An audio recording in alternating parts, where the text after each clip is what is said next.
चलिए आज की क्लास प्रारंभ करते हैं।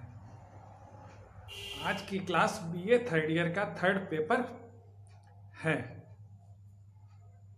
और आज की क्लास का जो टॉपिक है वो है आंकड़ों का वर्गीकरण, क्लासिफिकेशन ऑफ डेटा। आंकड़ों का वर्गीकरण यानी क्लासिफिकेशन ऑफ डेटा। तो वर्गीकरण क्या है? वर्गीकरण वह प्रक्रिया है जिसमें जो हमने डेटा कलेक्ट किए हैं यानी जो समंक एकत्रित किए हैं उनको विविध विशेषताओं एवं गुणों के आधार पर अलग अलग वर्गों में बांटना ही वर्गीकरण कहलाता है। वर्गीकरण के अंतर्गत हमने जो आंकड़े या समंक या डेटा कलेक्ट किए हैं उनको विभिन्न विशेषताओं एवं गुणों के आधार पर अलग अलग वर्गों में हम बांटते हैं। इस प्रक्रिया को वर्गीकरण कहा जाता है। प्रोफेसर कॉर्नर ने इस संदर्भ में कहा है, वर्गीकरण तथ्यों को यानी यथार्थ या कल्पित रूप से उनकी समानता तथा सादृश्यता के अनुसार समूहों या वर्गों में क्रमबद्ध करने की क्रिया है और यह व्यक्तिगत इकाइयों की विविधता में पाई जाने वाली गुणों की एक रूपता को व्यक्त करता है। प्रोफेसर होरेस सी क्राइस्ट ने जो परिभाषा दी है वो इस प्रकार है, वर्गीकरण समंकों को उनकी सामान्य विशेषताओं के अनुसार श्रेणियों एवं वर्गों में क्रमबद्ध करने अथवा भिन्न भिन्न किंतु संबद्ध हिस्सों में बांटने की एक क्रिया है। तो ये तो हमने वर्गीकरण की परिभाषा क्या थी इसका अध्ययन किया। अब वर्गीकरण के मुख्य लक्षण क्या हैं, मेन जो फीचर्स हैं वर्गीकरण के वो कौन कौन से हैं।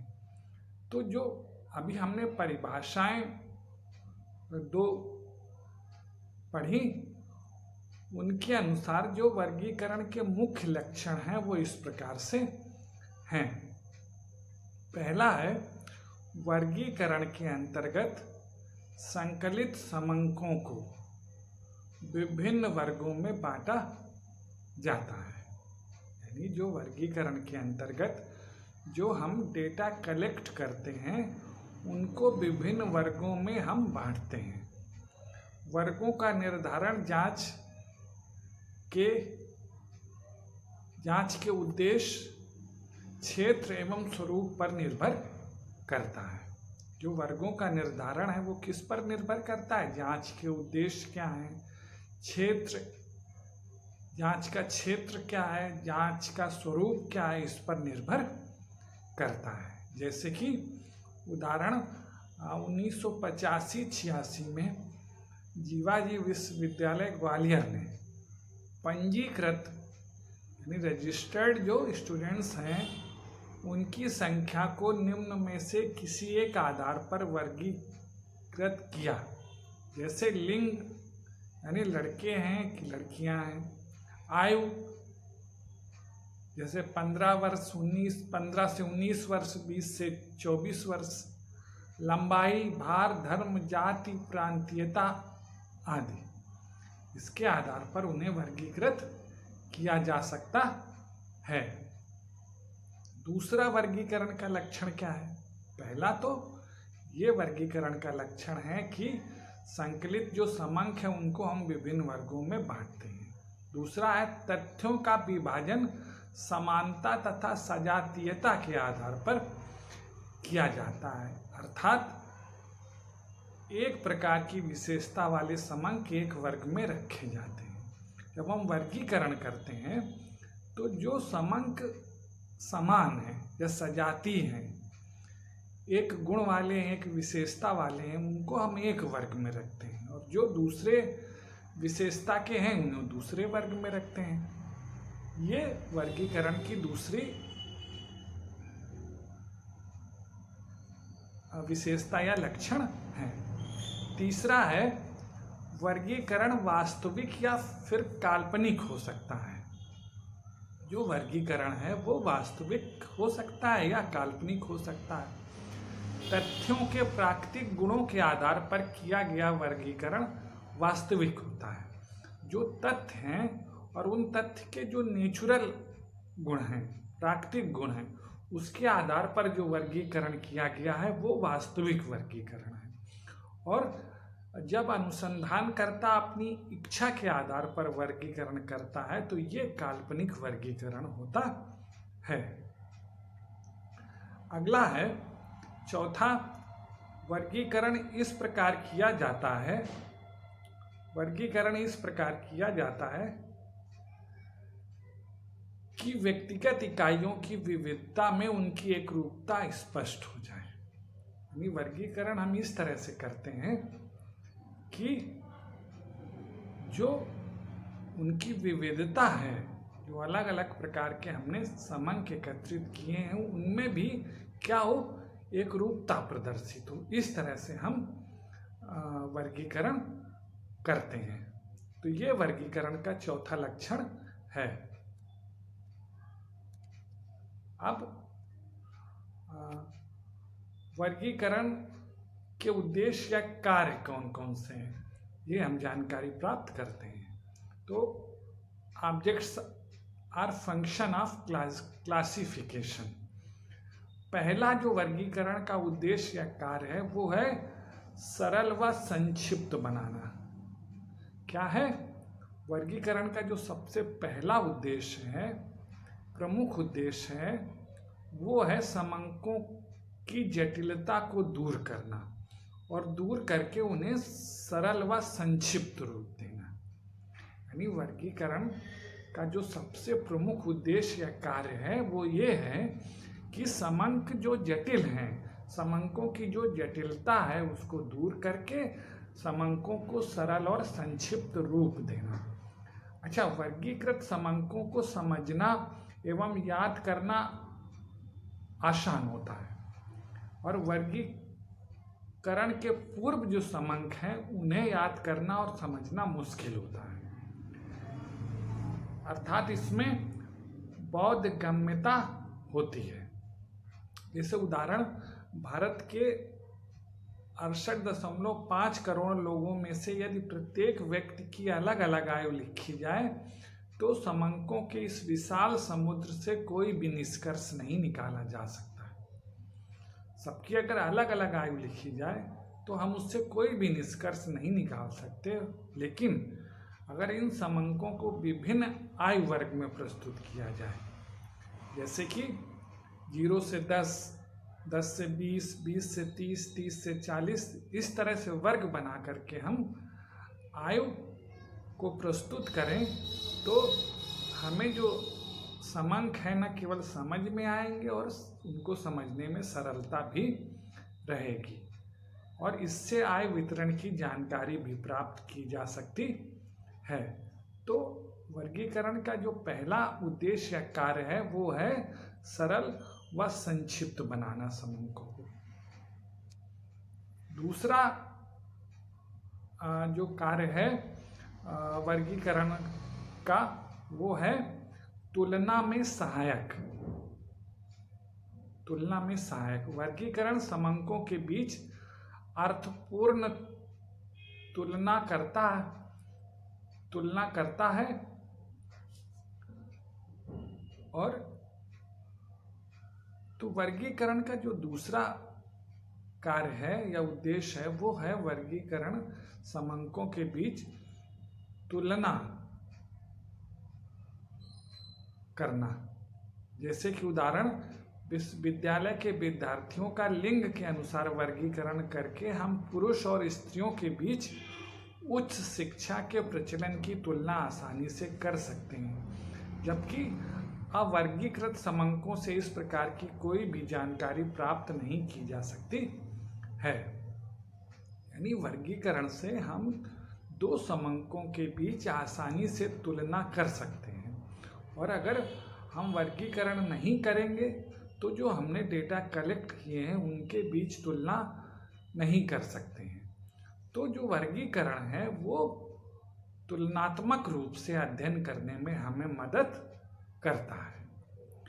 तीसरा है वर्गीकरण का उद्देश्य या कार्य स्पष्टता व निश्चितता लाना।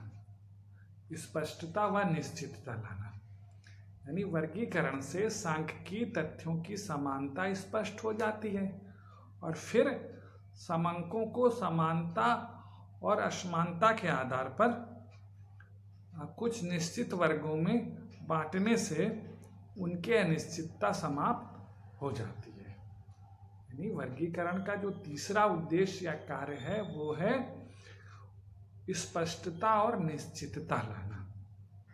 वर्गीकरण से क्या होता है, जो सांख्यिकीय तथ्य हैं उनमें समानता स्पष्ट हो जाती है और समंकों में समानता और असमानता के आधार पर हम उनको विभिन्न वर्गों में बांट देते हैं, जिससे उनके बीच जो अनिश्चितता है वो समाप्त हो जाती है। तो ये तो हुआ वर्गीकरण का तीसरा उद्देश्य। अब है वर्गीकरण का चौथा उद्देश्य। चौथा उद्देश्य है तर्कपूर्ण व्यवस्था प्रदान करना, लॉजिकल अरेंजमेंट। वर्गीकरण समंकों को वैज्ञानिक रूप से प्रस्तुत करने की सुविधा प्रदान करता है। जो वर्गीकरण है उससे जो हमारे समंक हैं उनको वैज्ञानिक तरीके से प्रस्तुत करने की सुविधा देता है। ये वर्गीकरण का चौथा उद्देश्य है, उन्हें तर्कपूर्ण एक व्यवस्था प्रदान करता है। उदाहरण, जनगणना समंकों को बिना किसी आधार के लिखने की बजाय उन्हें आयु, लिंग, जाति, धर्म, राज्य आदि वर्गों में बांटकर व्यक्त करना एक तर्कपूर्ण क्रिया है।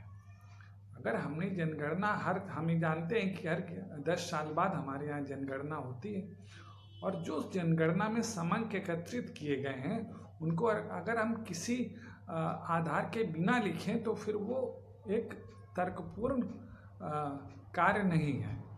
लेकिन अगर उन्हें हम आयु, लिंग, जाति, धर्म, राज्य आदि के वर्गों में बांट करके व्यक्त करें तो वो तर्कपूर्ण क्रिया है। तो जो वर्गीकरण है वो समंकों को तर्कपूर्ण रूप प्रदान करता है। पांचवा है संबंध अध्ययन करने में सहायक। पांचवा जो वर्गीकरण का उद्देश्य या कार्य है study the relationship. It helps to study the relationship. यानी समंक का दो या दो से अधिक गुणों या मापदंडों के आधार पर किया गया वर्गीकरण उनके बीच पाए जाने वाले संबंध के अध्ययन को संभव बनाता है। यानी कि जब हम समंकों को वर्गीकरण कर देते हैं, वर्गीकरण के आधार पर उनको हम विभिन्न गुणों के आधार पर उनका वर्गीकरण करते हैं, तो उसके बाद हम उन्हें उनके बीच क्या संबंध है ये आसानी से ज्ञात कर सकते हैं। जैसे कि विद्यार्थियों की संख्या को लिंग तथा संकाय में बांटकर इन गुणों के पारस्परिक संबंध का अध्ययन हम आसानी से कर सकते हैं। अगला है, तो इस तरह से जो वर्गीकरण के उद्देश्य या कार्य हैं वो 5 हैं। पहला है सरल व संक्षिप्त बनाना, दूसरा तुलना में सहायक, तीसरा स्पष्टता व निश्चितता लाना, चौथा तर्कपूर्ण व्यवस्था प्रदान करना, पांचवा संबंध अध्ययन में सहायक। अब आंकड़ों के वर्गीकरण के प्रकार, पद्धतियां या विचार, types methods of classification of data. तो आंकड़ों को 4 समूहों में वर्गीकृत किया जा सकता है। जो आंकड़ों का वर्गीकरण है उन्हें हम 4 समूहों में वर्गीकरण कर सकते हैं। पहला है भौगोलिक वर्गीकरण, जियोग्राफिकल वर्गीकरण। दूसरा गुणात्मक वर्गीकरण, क्वांटिटेटिवल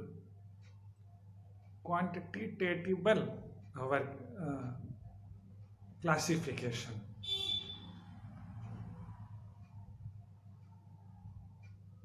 क्वालिटेटिव, दूसरा जो वर्गीकरण है गुणात्मक, क्वालिटेटिवल वर्गीकरण। और तीसरा है परिमाणात्मक, क्वांटिटेटिव वर्गीकरण। और चौथा वर्गीकरण है समय आधारित वर्गीकरण।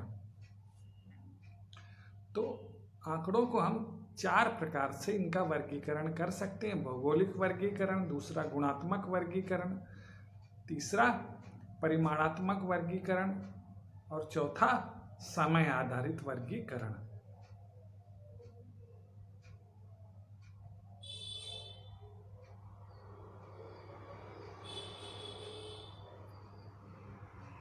पहला भौगोलिक वर्गीकरण, जियोग्राफिकल क्लासिफिकेशन। जब संकलित आंकड़े क्षेत्र अथवा जगह के अनुसार वर्गीकृत किए जाते हैं तो इसे भौगोलिक वर्गीकरण कहा जाता है। जैसे जनसंख्या को शहर, कस्बों आदि में विभक्त किया जाता है तो इसे हम भौगोलिक वर्गीकरण कहते हैं। जब भौगोलिक यानी क्षेत्र के अनुसार जब हम समंकों का वर्गीकरण करें तो उसे भौगोलिक वर्गीकरण कहा जाता है। दूसरा गुणात्मक वर्गीकरण, क्वालिटेटिव क्लासिफिकेशन, यानी जब गुणों के आधार पर, ईमानदारी, रंग, दक्षता आदि के अनुसार आंकड़ों के वर्गीकरण को गुणात्मक वर्गीकरण कहा जाता है। गुणों के आधार पर जब हम अच्छाई के आधार पर वर्गीकरण करते हैं। परिमाणात्मक वर्गीकरण, क्वांटिटेटिव क्लासिफिकेशन, जब आंकड़े ऊंचाई, भार, अंक, आय, व्यय, परिवार में बच्चों की संख्या आदि के आधार पर वर्गीकृत किया जाता है तो इसे इस प्रकार के वर्गीकरण को परिमाणात्मक वर्गीकरण कहा जाता है। अगला है समय आधारित वर्गीकरण। जब समय अवधि के आधार पर वर्गीकरण किया जाता है तो इसे समय आधारित वर्गीकरण कहा जाता है। धन्यवाद।